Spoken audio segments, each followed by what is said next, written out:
नमस्कार दोस्तों, स्वागत है आपका। मैं लाया हूँ मुंशी प्रेमचंद की एक नई कहानी जिसका नाम है नशा।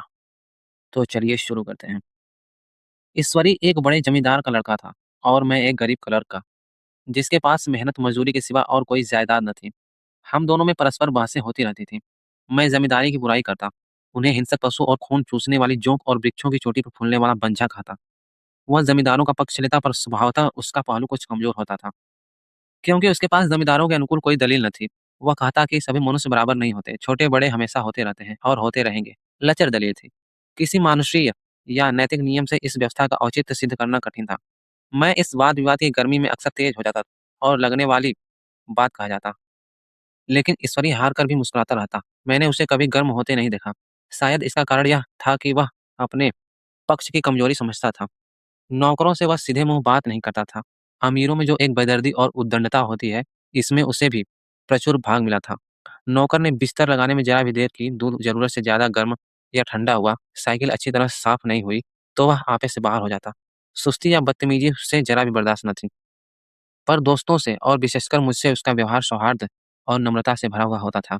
शायद उसकी जगह मैं होता तो मुझ में भी वही कठोरताएं पैदा हो जाती जो उसमें थी, क्योंकि मेरा लोक प्रेम सिद्धांतों पर नहीं निजी दशाओं पर टिका हुआ था। लेकिन वह मेरी जगह होकर भी शायद अमीर ही रहता, क्योंकि वह प्रकृति से ही विलासी और ऐश्वर्य प्रिय था।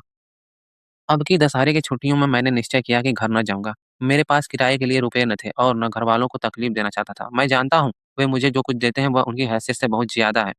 उसके साथ ही परीक्षा का ख्याल था। अभी बहुत कुछ पढ़ना है। बोर्डिंग हाउस में भूत की तरह अकेले पढ़ने पड़े रहने को भी जीना चाहता था। इसलिए जब ईश्वरी ने मुझे अपने घर का न्योता दिया तो मैंने बिना आग्रह के राजी हो गया। ईश्वरी के साथ परीक्षा की तैयारी खूब हो जाएगी। वह अमीर होकर भी मेहनती और ज़हीन है। उसने इसके साथ ही कहा, लेकिन भाई एक बात का ख्याल रखना, वहाँ अगर जमींदारों की निंदा की तो मामला बिगड़ जाएगा और मेरे घरवालों को बुरा लगेगा। वह लोग तो असामियों पर इसी दावे से शासन करते हैं कि ईश्वर ने असामियों को उनकी सेवा के लिए ही पैदा किया है। असामी भी यही समझता है। अगर उसे सुझाव दिया जाए कि जमींदार और असामी में कोई मौलिक भेद नहीं है, तो जमींदारी का कहीं पता न लगे। मैंने कहा, तो क्या तुम समझते हो कि मैं वहाँ जाकर कुछ और हो जाऊँगा? हाँ, मैं तो यही समझता हूँ। तुम गलत समझते हो। ईश्वरी ने इसका कोई जवाब न दिया। कदाचित उसने इस मुआवले को मेरे विवेक पर छोड़ दिया और बहुत अच्छा किया। अगर वह अपनी बात पर अड़ता तो मैं भी जिद पकड़ लेता। सेकंड क्लास तो क्या, मैंने कभी इंटर क्लास में भी सफ़र न किया था। अब की सेकंड क्लास में सफ़र का सौभाग्य प्राप्त हुआ। गाड़ी तो 9 बजे रात को आती थी, पर यात्रा के हर्ष में हम शाम को स्टेशन जा पहुँचे। कुछ देर इधर-उधर सैर करने के बाद रिफ्रेशमेंट रूम में जाकर हम लोगों ने भोजन किया। मेरी वेशभूषा और रंग-ढंग से पारखी खानसामों को यह पहचानने में देर न लगी कि मालिक कौन है और पिछलग्गू कौन। लेकिन न जाने क्यों मुझे उनकी गुस्ताखी बुरी लग रही थी। पैसे ईश्वरी की जेब से गए। शायद मेरे पिता को जो वेतन मिलता है उससे ज़्यादा इन खानसामों को इनाम-इकराम में मिल जाता हो। एक अठन्नी तो चलते समय ईश्वरी ही ने दे दी। फिर भी मैं उन सबों से उसी तत्परता और विनय की अपेक्षा करता था जिससे वे ईश्वरी की सेवा कर रहे थे। ईश्वरी ने ईश्वरी के हुक्म पर शब के शब दौड़ते हैं, लेकिन मैं कोई चीज़ माँगता हूँ तो उतना उत्साह नहीं दिखाते। मुझे भोजन में कुछ स्वाद न मिला। यह भेद मेरे ध्यान को संपूर्ण रूप से अपनी ओर खींचे हुए था। गाड़ी आई, हम दोनों सवार हुए। खानसामों ने ईश्वरी को सलाम किया, मेरी ओर देखा भी नहीं। ईश्वरी ने कहा, कितने तमीज़दार हैं ये सब। एक हमारे नौकर हैं, कोई काम करने का ढंग नहीं। मैंने खट्टे मन से कहा, इसी तरह अगर तुम अपने नौकरों को भी 8 आने रोज़ इनाम दिया करो तो शायद इनसे ज़्यादा समझदार हो जाएँ। तो क्या तुम समझते हो यह सब केवल इनाम के लालच से इतना अदब करते हैं? जी नहीं, कदापि नहीं। तमीज़ और अदब तो इनके रक्त में मिल गया है। गाड़ी चली, डाक थी। प्रयाग से चली तो प्रतापगढ़ जाकर रुकी। एक आदमी ने हमारा कमरा खोला। मैं तुरंत चिल्ला उठा, दूसरा दर्जा है, सेकंड क्लास है। उस मुसाफिर ने डिब्बे के अंदर आकर मेरी ओर एक विचित्र उपेक्षा दृष्टि से देखकर कहा, जी हाँ, सेवक इतना समझता है, और बीच वाले बर्थ पर बैठ गया। मुझे कितनी लज्जा आई कहा नहीं सकता। भोर होते-होते हम लोग मुरादाबाद पहुँचे। स्टेशन पर कई आदमी हमारा स्वागत करने के लिए खड़े थे। 2 भद्र पुरुष थे, 5 बेगार। बेगारों ने हमारा लगेज उठाया। दोनों भद्र पुरुष पीछे-पीछे चले। एक मुसलमान था, रियासत अली, दूसरा ब्राह्मण था, राम हरख। दोनों ने मेरी ओर अपरिचित नेत्रों से देखा, मानो कह रहे हैं, तुम कौवे होकर हंस के साथ कैसे? रियासत अली ने ईश्वरी से पूछा, या बाबू साहब क्या आपके साथ पढ़ते हैं? ईश्वरी ने जवाब दिया, हाँ, साथ पढ़ते भी हैं और साथ रहते भी हैं। यूँ कहिए कि आपकी ही बदौलत मैं इलाहाबाद पढ़ा हुआ हूँ, नहीं कब का लखनऊ चला आया होता। अब कि मैं इन्हें घसीट लाया। इनके घर से तो कई तार आ चुके थे, मगर मैंने इनकारी जवाब दिलवा दिए। आखिरी तार तो अर्जेंट था, जिसकी फीस 4 आने प्रति शब्द है, पर यहाँ से भी उसका जवाब इनकारी ही गया। दोनों सज्जनों ने मेरी ओर चकित नेत्रों से देखा, आतंकित हो जाने की चेष्टा करते जान पड़े। रियासत अली ने अर्धशंका के स्वर में कहा, लेकिन आप बड़े सादे लिबास में रहते हैं। ईश्वरी ने शंका निवारण की, महात्मा गांधी के भक्त हैं साहब। खद्दर के सिवा कुछ पहनते ही नहीं। पुराने सारे कपड़े जला डाले, यूं कहो कि राजा है। 2.5 लाख सालाना की रियासत है। पर आपकी सूरत देखो तो मालूम होता है अभी अनाथालय से पकड़ कर आए हैं। राम हरख बोले, अमीरों का ऐसा स्वभाव बहुत कम देखने में आता है, कोई भाप ही नहीं सकता। रियासत अली ने समर्थन किया, आपने महाराजा चांगली को देखा होता तो दांते तेरे उंगली दबाते। एक गाढ़े की मिर्जाई और चमरौधे जूते पहने बाजारों में घुमा करते थे। सुनते हैं एक बार बेगार में पकड़े गए थे और उन्हीं ने 10 लाख से कॉलेज खोल दिया। मैं मन में कटा जा रहा था, पर न जाने क्या बात थी कि यह सफेद झूठ उस वक्त मुझे हास्यास्पद न जान पड़ा। उसके प्रत्येक वाक्य के साथ मानो मैं उस कल्पित वैभव के समीपतर आता जाता था। मैं सहसवार नहीं हूँ। हाँ, लड़कपन में कई बार लद्दू घोड़ों पर सवार हुआ हूँ। यहाँ देखा तो 2 काला राश घोड़े हमारे लिए तैयार खड़े थे। मेरी तो जान ही निकल गई। सवार तो हुआ पर बोटियाँ काँप रही थीं। मैंने चेहरे पर शिकन न पड़ने दिया। घोड़े को ईश्वरी के पीछे डाल दिया। खैरियत यह हुई कि ईश्वरी ने घोड़े को तेज न किया, वरना शायद मैं हाथ-पैर तुड़वाकर लौटता। संभव है ईश्वरी ने समझ लिया हो कि यह कितने पानी में है। ईश्वरी का घर क्या था? किला था। इमामबाड़े का सा फाटक, द्वार पर पहरेदार टहलता हुआ, नौकरों का कोई हिसाब नहीं। एक हाथी बंधा हुआ। ईश्वरी ने अपने पिता, चाचा, ताऊ आदि सबसे मेरा परिचय कराया और उसी अतिशयोक्ति के साथ ऐसी हवा बाँधी कि कुछ न पूछिए।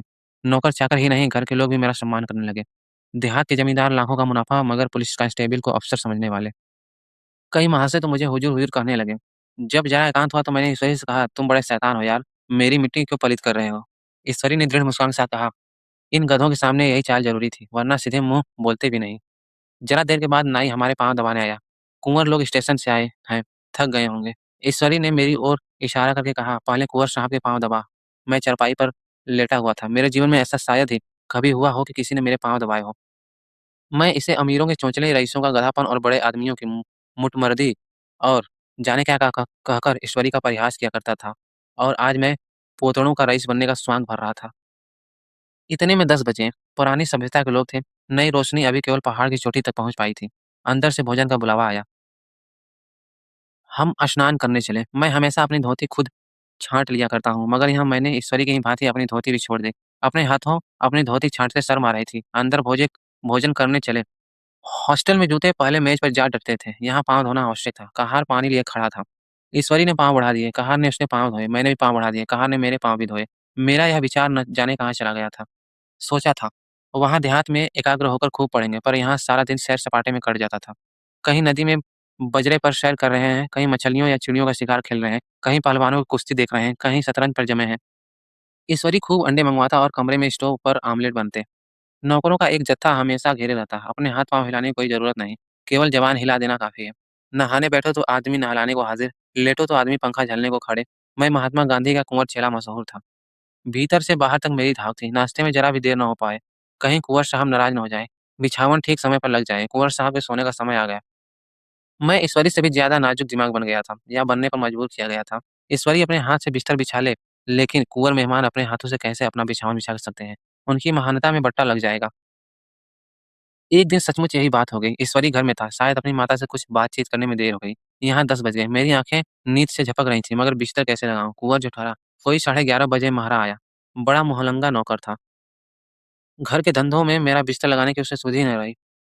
अब जो याद आई तो भागा हुआ आया। मैंने ऐसी डाँट बताई कि उसने भी याद किया होगा। ईश्वरी मेरी डाँट सुनकर बाहर निकल आया और बोला, तुमने बहुत अच्छा किया। यह सब हरामखोर इसी व्यवहार के योग्य हैं। इसी तरह ईश्वरी एक दिन एक जगह दावत में गया हुआ था। शाम हो गई, मगर लैंप मेज पर रखा हुआ था। दिया सलाई भी थी, लेकिन ईश्वरी खुद कभी लैंप नहीं जलाता था। फिर कुँवर साहब कैसे जलाए? मैं झुँझला रहा था। समाचार पत्र आया रखा हुआ था। जी उधर लगा हुआ था, पर लैंप नदारद। दैवयोग से उसी वक़्त मुंशी रियासत अली आ निकले। मैंने उन्हीं पर उबल पड़ा। मैं उन्हीं पर उबल पड़ा। ऐसी फटकार बताई कि बेचारा उल्लू हो गया। तुम लोगों को इतनी फ़िक्र भी नहीं कि लैंप तो जलवा दो, मालूम नहीं ऐसे कामचोर आदमियों का यहाँ कैसे गुज़र होता है। मेरे यहाँ घंटे भर निर्वाह न होगा। रियासत अली ने काँपते हुए हाथों से लैंप जला दिया। वहाँ एक ठाकुर अक्सर आया करता था। कुछ मनचला आदमी था। महात्मा गांधी का परम भक्त। मुझे महात्मा जी का चेला समझकर मेरा मेरा बड़ा लिहाज़ करता था, पर मुझसे कुछ पूछते संकोच करता था। एक दिन मुझे अकेला देखकर आया और हाथ बाँधकर बोला, सरकार तो गांधी बाबा के चेले हैं ना, लोग कहते हैं कि यहाँ स्वराज हो जाएगा तो जमींदार ना रहेंगे। मैंने शान जमाई, जमींदारों के रहने की ज़रूरत ही क्या है? यह लोग गरीबों का खून चूसने के सिवा और क्या करते हैं? ठाकुर ने पूछा, तो क्यों? सरकार सब जमींदारों की ज़मीन छीन ली जाएगी। मैंने कहा, बहुत से लोग तो खुशी से दे देंगे। जो लोग कोशिश न देंगे उनकी ज़मीन छीननी ही पड़ेगी। हम लोग तो तैयार बैठे हुए हैं। ज्यों ही स्वराज्य हुआ अपने इलाके असामियों के नाम हिब्बा कर देंगे। मैं कुर्सी पर पाँव लटकाए बैठा था। ठाकुर मेरे पाँव दबाने लगा, फिर बोला आजकल जमींदार लोग बड़ा ज़ुल्म करते हैं सरकार। हमें भी हुज़ूर अपने इलाके में थोड़ी-सी ज़मीन दे दें तो चलकर वहीं आपकी सेवा में रहें। मैंने कहा अभी तो मेरा कोई इख्तियार नहीं है भाई, लेकिन ज्यों ही इख्तियार मिला मैं सबसे पहले तुम्हें बुलाऊँगा। तुम्हें मोटर ड्राइविंग सिखाकर अपना ड्राइवर बना लूँगा। सुना?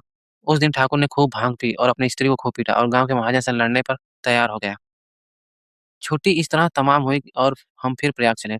गाँव के बहुत से लोग हम लोगों को पहुँचाने आए। ठाकुर तो हमारे स्टेशन तक आया। मैंने भी अपना पार्ट खूब सफाई से खेला और अपनी कुबेरोचित विनय और देवत्व की मुहर हर एक हृदय पर लगा दी। जी तो चाहता था हर एक नौकर का अच्छा नाम दूँ, लेकिन वह सामर्थ्य कहाँ थी। वापसी टिकट था ही, केवल गाड़ी में बैठना था। पर गाड़ी आई तो ठसाठस भरी हुई। दुर्गा पूजा की छुट्टियाँ भोग कर सभी लोग लौट रहे थे। सेकंड क्लास में तिल रखने की जगह नहीं। इंटर क्लास की हालत उससे भी बदतर। यह आखिरी गाड़ी थी। किसी तरह रुक न सकते थे। बड़ी मुश्किल से तीसरे दर्जे में जगह मिली। हमारे ऐश्वर्य ने वहाँ अपना रंग जमा लिया। मगर मुझे उसमें बैठना बुरा लग रहा था। आए थे आराम से लेटे-लेटे जा रहे थे सिकुड़े हुए। पहलू बदलने की भी जगह न थी। कई आदमी पढ़े-लिखे भी थे। वे आपस में अंग्रेजी राज्य की तारीफ़ करते जा रहे थे। एक महाशय बोले, "ऐसा न्याय न्याय तो किसी राज्य में नहीं देखा। छोटे-बड़े सब बराबर। राजा भी किसी पर अन्याय करे तो अदालत उसकी गर्दन दबा देती है।" दूसरे सज्जन ने समर्थन किया, "अरे साहब, आप खुद बादशाह पर दावा कर सकते हैं। अदालत में बादशाह पर डिग्री हो जाती है।" एक आदमी जिसकी पीठ पर बड़ा गट्ठर बंधा था, कलकत्ते जा रहा था। कहीं गठरी रखने की जगह न मिलती थी। पीठ पर बाँधे हुए था। इससे बेचैन होकर बार-बार द्वार पर खड़ा हो जाता। मैं द्वार के पास ही बैठा हुआ था। उसका बार-बार आकर मेरे मुँह को अपनी गठरी से रगड़ना मुझे बहुत बुरा लग रहा था। एक तो हवा यूँ ही कम थी, दूसरे उस गँवार का आकर मेरे मुँह पर खड़ा हो जाना मानो मेरा गला दबाना था। मैं कुछ देर तक जब्त किए बैठा रहा। एकाएक मुझे क्रोध आ गया। मैंने उसे पकड़कर पीछे ठेल दिया और 2 तमाचे ज़ोर-ज़ोर से लगाए। उसने आँखें निकालकर कहा, "क्यों मारते हो बाबूजी? हमने भी किराया दिया है।" मैंने उठकर 2-3 तमाचे और जड़ दिए। गाड़ी में तूफ़ान आ गया। चारों ओर से मुझ पर बौछार पड़ने लगी। अगर इतने नाज़ुक मिजाज हो तो अव्वल दर्जे में क्यों नहीं बैठे? कोई बड़ा आदमी होगा तो अपने घर का होगा। मुझे इस तरह मारते तो दिखा देता। क्या कसूर किया था बेचारे ने? गाड़ी में साँस लेने की जगह नहीं। खिड़की पर ज़रा साँस लेने खड़ा हो गया तो उस पर इतना क्रोध? अमीर होकर क्या आदमी अपनी इंसानियत बिल्कुल खो देता है? यह भी अंग्रेज़ी राज है, जिसका आप बखान कर रहे थे। एक ग्रामीण बोला, "दफ्तरन माँ घुसन तो पावत नहीं, उस पर इतना मिजाज।" ईश्वरी ने अंग्रेज़ी में कहा, "what an idiot you are Veer. Veer तुम कितने मूर्ख हो।" और मेरा नशा अब कुछ-कुछ उतरता हुआ मालूम होता था।